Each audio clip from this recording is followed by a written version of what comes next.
Hello everyone, Kurt over here, and welcome back to another episode from Fiore Labs. Today we continue on with Fiore's sword and two-hand section, and we're going to be looking at the last play of gioco largo, which is the countering to the false point. Now, this countering mechanism right here is, once again, we see as a massive play of being able to rotate and utilize the concept of gioco largo, which, as I've talked about before, is more sidestepping or circular motions. It's not about your proximity, but by able to move this way right here, this is yet another reason why, in my opinion, gioco largo has nothing to do about distance. And because of how you hold on the sword, then we have more things that are very important here to understand.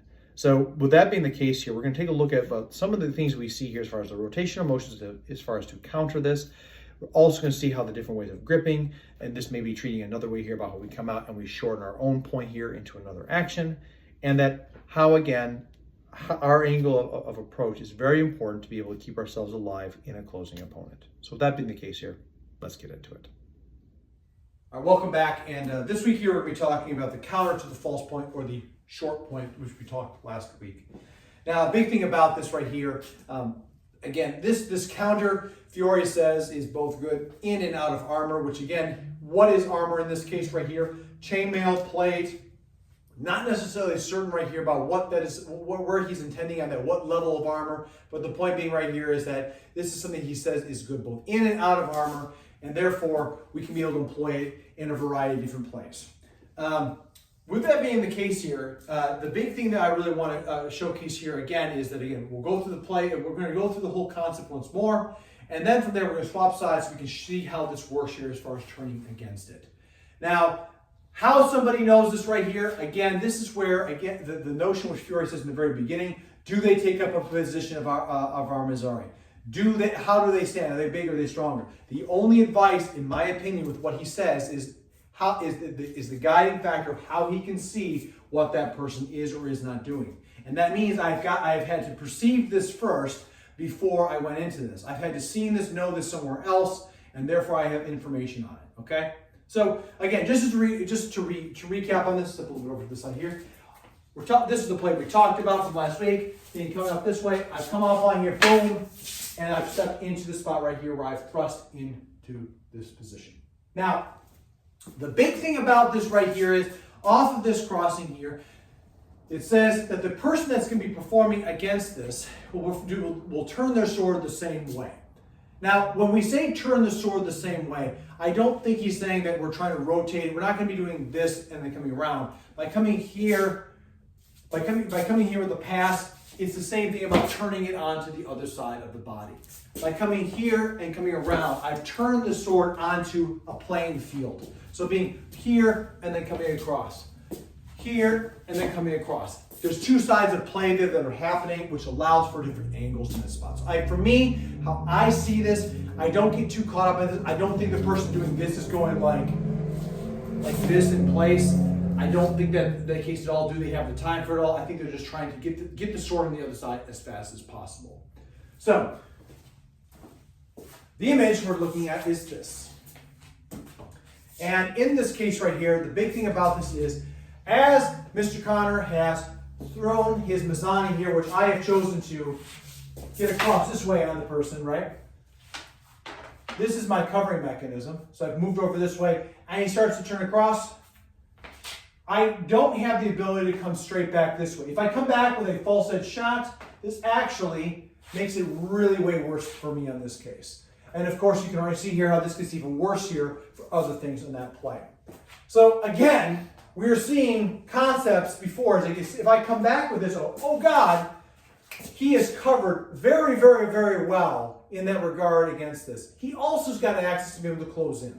So instead, as he strikes that position here with it all, he's on that spot right here. This is, again, a very optimal position for him. For me, it says I will pass and then move across into this and stab him in the face. The option for this right here is it has to happen in the same time. So back a little bit. Okay. So he comes over, 1, 2. And that's where we get the secondary action. I'm going to shift myself just slightly right here. And my arm is over top. Personally, what I think is happening here, because the image is, it's kind of hard to see, is the arm over this side? Is it here? Is it underneath? What I think is happening right here is he's crossed, and as he's crossed over with this, as you start coming across with it, he's rolling with it over top.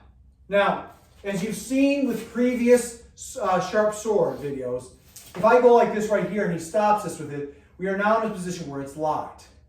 If he is choosing to move this thing across this way here into this, I have all this sliding right here, which allows for my blade to go off, which protects him. So instead, as I cross over, simple that way, just a smidge. That's going to be right there. Good. Go. 1, 2. I am using this right here not only to stop this, but to teeth in and to go into his body as such. This right here also, if it stays bitten, it maintains, I have control here. If it comes over the top and it breaks on this position right here, that's fine too, because I have a breaking point here, which allows me to slide and to thrust into different areas.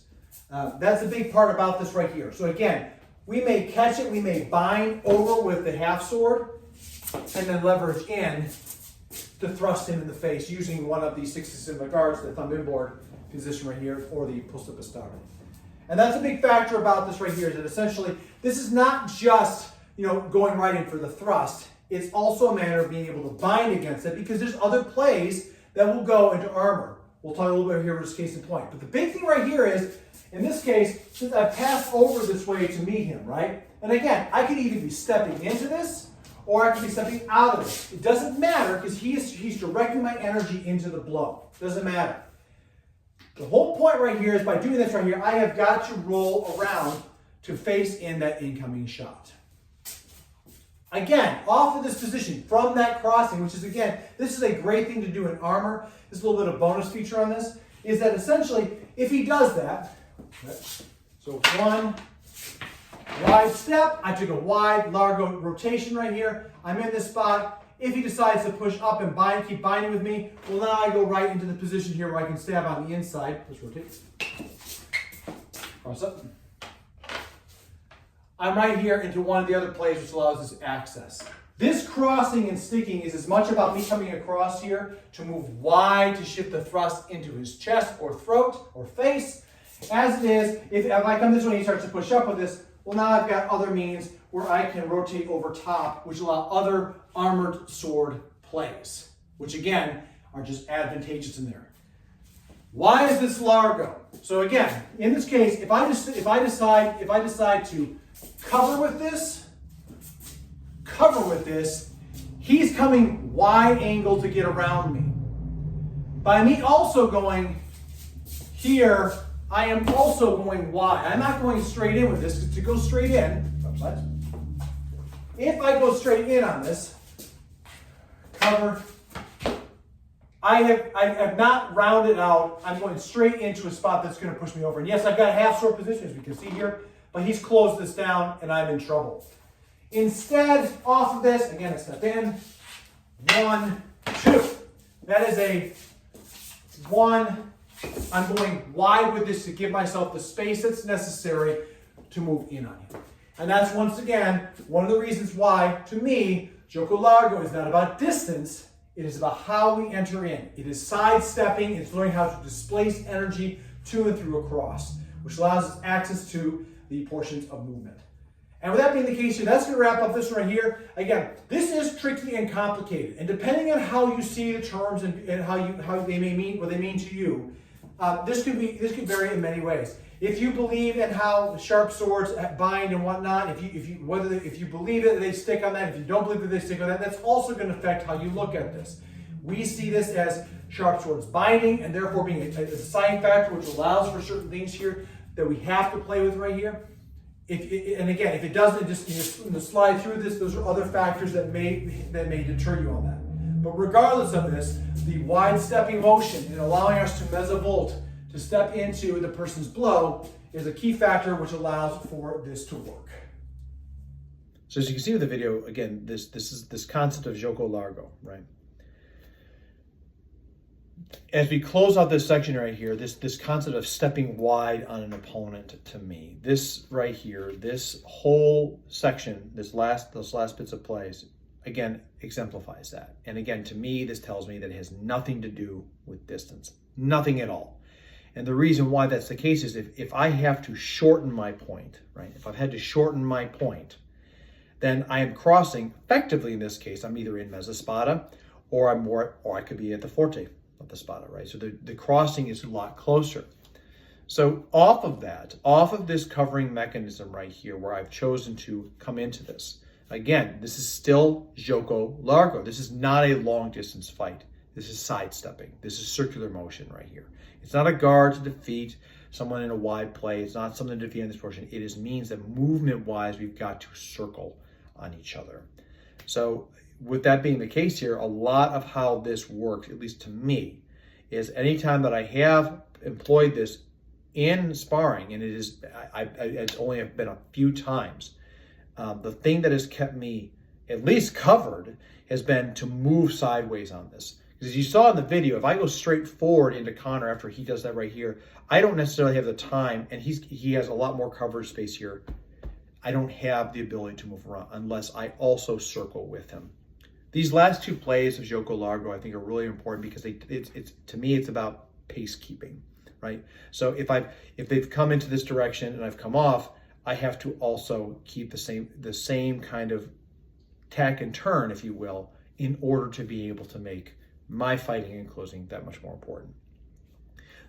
I love these last two plays because they're incredibly dynamic. They show, in my opinion, the versatility of the sword.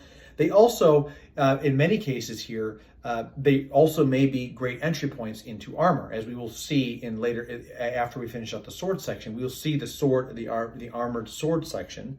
There's a big part about that right there that is important to understand and notice.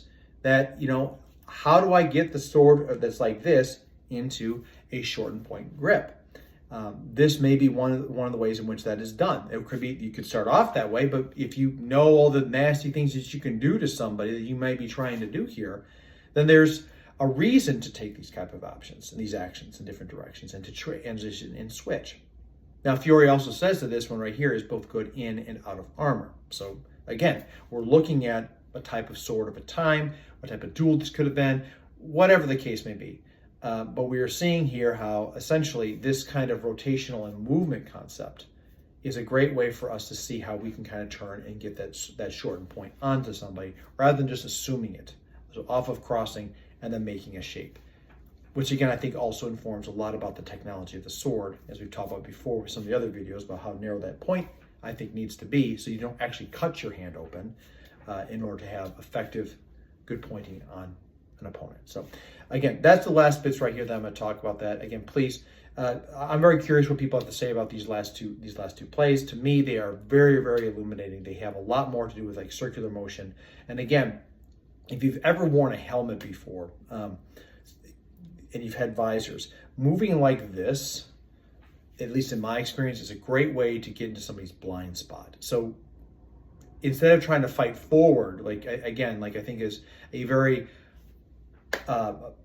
I think it is a back history of a lot of kendo and Olympic fencing.